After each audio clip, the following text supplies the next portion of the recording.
Assalamualaikum warahmatullahi wabarakatuh. Perkenalkan, nama saya Fatina.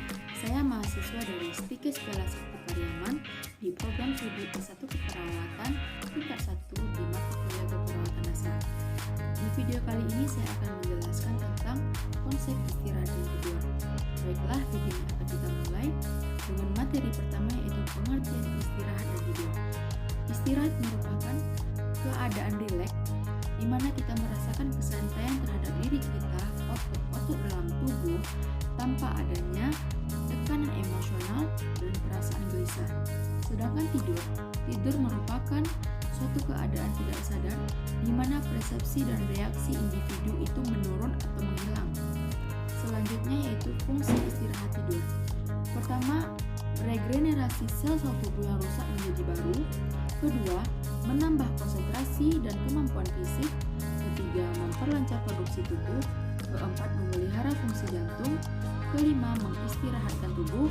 Keenam, menyimpan energi. Dan ketujuh, meningkatkan kekebalan tubuh. Selanjutnya adalah mekanisme tidur. Mekanisme tidur ini memiliki beberapa teori dan pendapat para ahli. Teori pertama yaitu teori CMX, di mana menurut teori ini peningkatan CO2 menyebabkan rasa ngantuk. Sedangkan menurut para ahli neurofisiologis, di mana sekresi hormon serotonin yang menyebabkan rasa ngantuk. Dan ketiga yaitu teori feedback, di mana kelemahan sel-sel saraf yang menyebabkan rasa ngantuk. Selanjutnya yaitu tanda-tanda menjelang tidur, di mana pertama kita merasakan pernafasan lambat, kedua otot rileks, ketiga menguap, dan keempat suhu badan menurun. Selanjutnya itu tahap-tahap tidur. Dalam tahap tidur kita memiliki dua jenis tidur, yaitu tidur REM dan tidur non-REM. Tidur REM merupakan tidur dalam kondisi aktif atau tidur produk total yang bersifat nyenyak dan kedua bola mata mulai aktif. Dan kedua yaitu tidur non-REM, di mana tidur ini mulai merasakan kenyamanan dan dalam. Dalam tidur non-REM ini kita menjumpai beberapa tahap untuk bisa terjadinya proses tidur dalam keadaan nyenyak dan dalam. Yaitu tahap pertama merupakan tahap transisi, di mana seseorang beralih dari sadar menjadi tidur. Tahap kedua yaitu tahap tidur ringan dari proses tubuh yang terus menurun. Selanjutnya yaitu tahap ketiga, di mana tahap ini fisik lemah dan mulai. Tahap keempat yaitu tahap di mana seseorang berada dalam keadaan rileks atau jarang bergerak. Selanjutnya yaitu faktor-faktor yang mempengaruhi istirahat dan tidur. Faktor pertama yaitu adanya status kesehatan. Dalam istirahat tidur, kesehatan sangat berpengaruh. Karena apa? Jika kondisi kita saat itu berada dalam kondisi yang tidak sehat, maka itu akan berpengaruh terhadap tidur kita, yang membuat tidur kita merasa tidak menyenangkan dalam tidur. Begitupun sebaliknya, jika kondisi kita saat itu berada dalam kondisi yang sehat, maka itu akan membuat tidur kita nyaman dan nyenyak. Selanjutnya adalah faktor lingkungan. Lingkungan dapat meningkatkan atau menghalangi seseorang untuk tidur. Karena apa? Jika kita tidur di dalam kondisi yang tidak bising atau yang tentram, maka itu akan menjadikan tidur kita nyenyak dan nyaman. Begitupun juga sebaliknya, jika kita tidur dalam keadaan bising, maka itu akan mengganggu tidur kita. Selanjutnya adalah stres psikologi, di mana cemas atau depresi akan menyebabkan gangguan pada frekuensi tidur. Hal ini disebabkan pada kondisi cemas yang meningkat atau neuropenefrin darah melalui sistem saraf simpatis. Selanjutnya adalah diet atau nutrisi. Terpenuhnya kebutuhan nutrisi yang cukup dapat mempercepat proses tidur. Jika nutrisi kita dipenuhi dengan kafein atau nutrisi kita tidak cukup, seperti kita mengkonsumsi kafein atau alkohol, itu akan dapat mengganggu tidur kita. Selanjutnya yaitu adanya gaya hidup.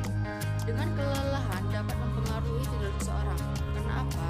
Kelelahan tingkat menengah seseorang dapat tidur dengan nyenyak. Begitupun sebaliknya, jika dia mengalami kelelahan yang begitu dahsyatnya atau begitu berlebihan, maka akan menyebabkan periode tidur REM lebih pendek. Selanjutnya adalah adanya obat-obatan. Beberapa jenis obat yang dapat mempengaruhi proses tidur. Jenis golongan obat diuretik menyebabkan seseorang insomnia. Baiklah, materi selanjutnya yaitu kebutuhan tidur rata-rata per hari, di mana pada bayi baru lahir yaitu 14-18 jam per hari atau dengan rata-rata 45-60 menit. Yang kedua yaitu bayi sampai dengan 1 tahun, rata-rata tidur 12-14 jam per hari, 20-30% REM.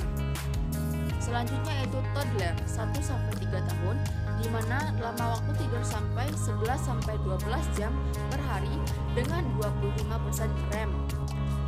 Selanjutnya itu prasekolah, lebih kurang 11 jam per hari dengan 20% tidur REM. Usia sekolah 10 jam per hari dengan 18,5% REM. Dewasa muda 7-8 jam per hari dengan 20-25% tidur REM. Dewasa menengah lebih kurang 7 jam per hari dengan 20% REM, di mana saat usia ini kita akan merasakan sulitnya tidur. Selanjutnya itu pada dewasa tua, di mana lebih kurang 6 jam per hari dengan 20-25% tidur REM. Selanjutnya itu gangguan tidur yang sering terjadi. Yang pertama adalah adanya insomnia, yang merupakan suatu ketidakmampuan untuk tidur dengan kualitas yang adekuat, di mana insomnia ini ditimbulkan oleh ketidaknyamanan secara fisik karena stimulasi mental. Kedua, hipersomnia, di mana merupakan tidur yang berlebihan sepanjang hari, umumnya pada masalah psiko atau fisiologi. Ketiga, ada narkolepsi, di mana gangguan yang bersifat kronis yang ditandai dengan tidur yang tidak terkendali. Keempat, sleep apnea, di mana seseorang yang mengalami sleep apnea ini akan mengalami ngantuk atau kesulitan bernafas dan mengantuk sepanjang hari. Yang kelima yaitu parasomnia, di mana perilaku seseorang yang tiba-tiba terbangun saat tidur. Parasomnia ini merupakan tidur yang sangat mengganggu pola tidur seseorang. Baiklah, itulah yang dapat saya berikan dan saya jabarkan materi tentang istirahat dan tidur. Lebih dan kurang saya mohon maaf jika memang ada kesalahan dalam penyampaian penyampaian materi. Saya mohon maaf, saya sedang berada di dalam fase belajar. Dengan itu saya akhiri, wabillahi taufiq wal hidayah. Wassalamualaikum warahmatullahi wabarakatuh.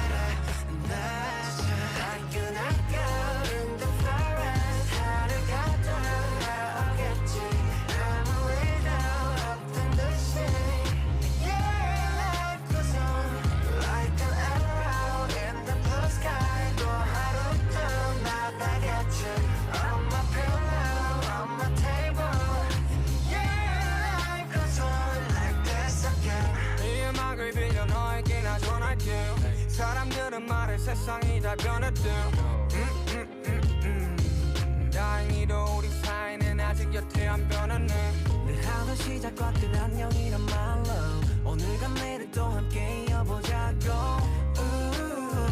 멈춰있지 마, 어둠에 숨지 마, 빛은 더 떠오르니까.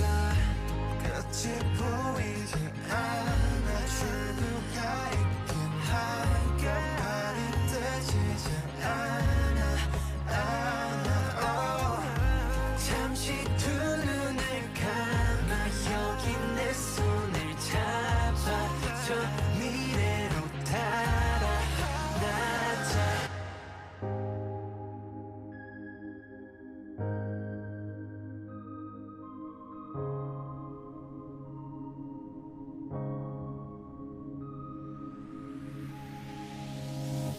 Like an echo.